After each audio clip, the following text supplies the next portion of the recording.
uwa muna taya junanmu murna. Ina taya kaina murna farko,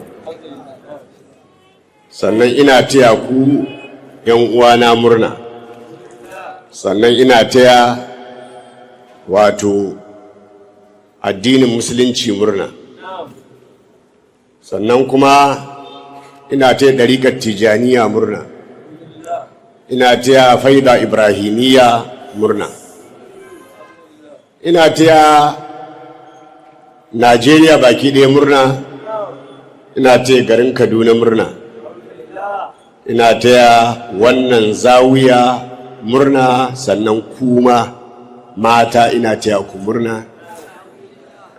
Ko ku ji ba? Kuma maza ina taya ku murna.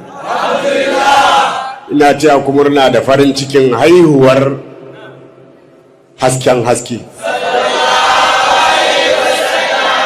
Watan watanni, shugaban shugabanni, kirjin kiraza.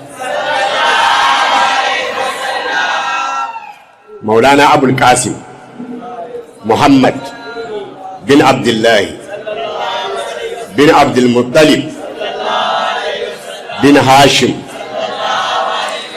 bin Abdi Manaf bin Qusay bin Kilabu bin Murratu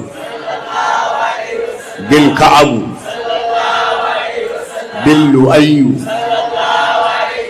bin Galibu bin Fihiru bin Maliku bin Nabaru bin Kinanatu bin Khuzaimatu bin Mudrikatu bin Ilyasu bin Mudaru bin Nizaru bin Ma'addu dan Adnanu Rasulullahi sallallahu alaihi wa alihi wa sallam.